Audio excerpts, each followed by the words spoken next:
আপোনালোকক এই ভিডিঅ'টোত জনাম যেহেতু মই কালি আপোনালোকক ভিডিঅ' এটা দিছিলো 28 দিনীয়া কুকুৰা পোৱালি যদি কাৰোবাক লাগে আহিব বুলি যেহেতু মই 28 দিনীয়া পোৱালিখিনি আজি দাদা এজনে নিবলৈ আহিছে সৰু পথাৰ পৰা আহিছে আৰু ধৰি আছে ইয়াত পোৱালি বাছি ধৰিছে যেহেতু মই কৈছিলো বাছি নিব বুলি ইয়াত ধৰি পানি থৈছে আৰু ইয়াত ধৰি আছে দাদাই এয়া চক ধৰি আছে ধুনীয়াকৈ এইখিনি পোৱালিখিনি সম্পূৰ্ণ হেঁতক 4টা ভেকচিন দিয়া হৈছে আৰু দাদাই ধৰি আছে ধুনীয়াকৈ মই ধুনীয়াকৈ আপোনালোকক ক'ৰ পৰা আহিছে দাদা দেখাম জনাম আপোনালোকে চাই থাকিব আৰু এইবোৰে চব পোৱালিবোৰ এইবোৰ 28 দিনীয়া পোৱালি হয় আৰু চববোৰ নিনিয়ে বাছি নিছে যিহেতু সৰু হৈ আছে কিছুমান ডাঙৰবোৰ নিছে আৰু এয়া আৰু চেল হৈ গ'ল আৰু এয়া চাওক দাদাই পোৱালিবোৰ বাছি ল'লে আৰু বাছি ল'লে আৰু এইটোত ভৰাই থ'লে বাছি তাৰপাছত এতিয়া হিচাপ কৰি আছে আৰু ঘৰলৈ নিবলৈ যিহেতু দাদাৰ খাংটোত ভৰাই আছে আৰু 50 মান পোৱালি দাদাই বাচিলে আৰু এয়া চাওক ভৰাই আছে আৰু এয়া মোৰ চেল হৈ গ'ল আপোনালোককো যদি কাৰোবাক লাগিব জনাব আৰু এখিনি আছে সেইখিনি অলপমান সৰু হৈ আছে সেইখিনি অলপমান ৰেটটো মই কমকৈ ধৰি দিম লাগিলে আপোনালোকক কাৰোবাক লাগিলে লৈ যাব আৰু এয়া ওচৰ হ'লে আপোনালোকে ফোন কৰিব বৰপথাৰ সৰু পথাৰ হ'লে বহুত দূৰৰ পৰা কিন্তু মোলৈ ফোন নকৰিব মই দিব নোৱাৰোঁ আৰু দেখিব পাৰিছে মোৰ ভাগৰ পোৱালিখিনি যিহেতু 28 দিনীয়া চেল হৈ গ'ল আধাখিনি আৰু 30-40টা মান আছে কাৰোবাক লাগিলে জনাব লৈ যাব পাৰিব আৰু এয়া চাওক এইবোৰ পোৱালিবোৰ দেখিব পাৰিছে হিচাপ কৰি আছে আৰু এয়াই আৰু এনেধৰণে মই পোৱালিবোৰ চেল কৰি দিয়া হ'ল আৰু এহেঁতৰ বয়স হৈছিলে সম্পূৰ্ণ আজি 29 দিন হৈছিলে কালি হৈছিলে 28 দিন আৰু আজি হৈছে এহেঁতৰ সম্পূৰ্ণ 29 দিন আৰু মই এহেঁতক কি যদি ইউজ কৰিলোঁ বুলি আপোনালোকক ক'বলৈ যাওঁ তেতিয়া মই এহেঁতক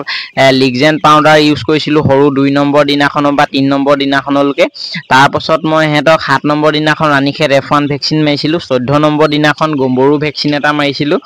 22 নম্বৰ দিনাখন আপোনালোকৰ ৰাণীখেত F2 ভেকচিন এটা মাৰিছিলোঁ তাৰপাছত কালি মই 28 দিন আছিলে কালি মই আকৌ গম্বৰু ভেকচিনটো মাৰি দিয়া হ'ল আৰু এনেধৰণে মই সম্পূৰ্ণ গোটেইকেইটা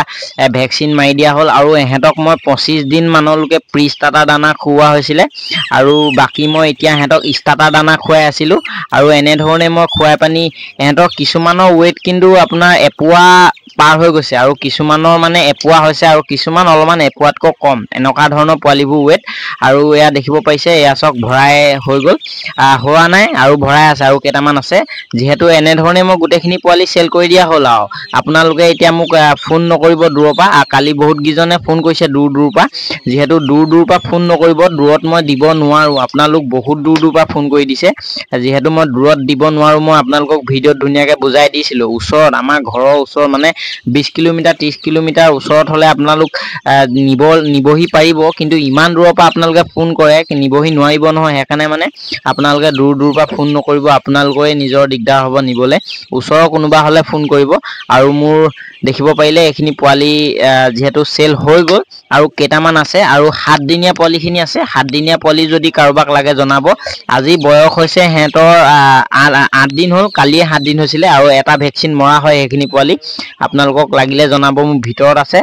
আৰু এইখিনি চাওক এইখিনি পোৱালি এতিয়া মই দি দিলোঁ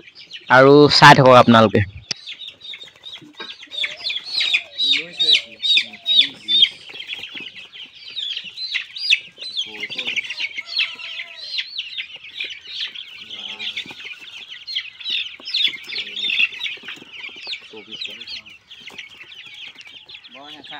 দিগদাৰ হ'ব বাইকখন বেকা হৈ আছে যে আপোনাৰ দাদা ক'ৰ পৰা আহিছে অলপমান কৈ দিয়ক হয় মই সৰু পথাৰৰ পৰা আহিছোঁ ভাইটি এটা খুব ধুনীয়া সুন্দৰ কাম কৰি আছে আগলৈ আগবাঢ়ি যাওক ব্যৱসায়টো আগলৈ মানে উন্নতি হওক এই কোন জেগাৰ পৰা আহিছে কৈ দিয়ক সৰু পথাৰ মই টেঙাজান আপোনাৰ নামটো সঞ্জয় শইকীয়া সঞ্জয় শইকীয়া ন এয়া দেখিব পাৰিলে দাদাই মোৰ পৰা পোৱালি নিবলৈ আহিলে আৰু 28 দিনীয়া 4টা ভেকচিন দিয়া হয় কালি মই এটা ভেকচিন মাৰি দিছোঁ যোনটো গম্বৰু ভেকচিন হয় আমাৰ সেইটো মাৰি দিছোঁ আৰু এতিয়া এইখিনি দাদাই 50টা পোৱালি লৈছে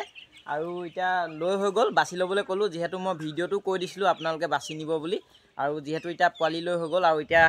দাদা তেতিয়াহ'লে আপোনাৰ পচন্দ হৈছে নাই পোৱালিবোৰ পচন্দ হৈছে হৈছে আৰু এইবোৰ একদম দানা খোৱা হয় আপুনি যদি আৰু কেইদিনমান দানা খুৱাই দিয়ে আপোনাৰ গ্ৰ'থটো বহুত ধুনীয়াকৈ ল'ব আৰু আপুনি কাটি বিকিবনে এতিয়া মানে বজাৰত বিকিব হয় মই এইখিনি মাইকী পোৱালিখিনি ব্ৰিডিং লাইনত মই ৰাখিম বুলি ভাবিছোঁ ময়ো মানে এই ব্যৱসায়টো আগবঢ়াম বুলি ভাবিছোঁ আগৰ পৰা আপুনি ব্যৱসায় কৰি আছেনে কুকুৰা হাঁহ হয় মানে ঘৰতে অলপ চলপ আছিলে মানে বহল ভিত্তিত নাই অলপ বহল ভিত্তিত আগবঢ়াম বুলি ভাবিছোঁ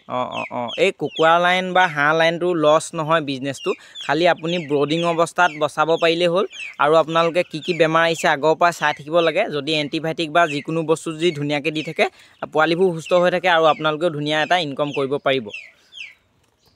আৰু মই আজি ইয়াকে ক'লোঁ আৰু এতিয়া দাদা যাবগৈ যিহেতু সৰু পথাৰত হয় ঘৰ পোৱালি লৈ হৈ গ'ল আৰু মোৰ ভিডিঅ'টো আজি ইমানেই আছিলে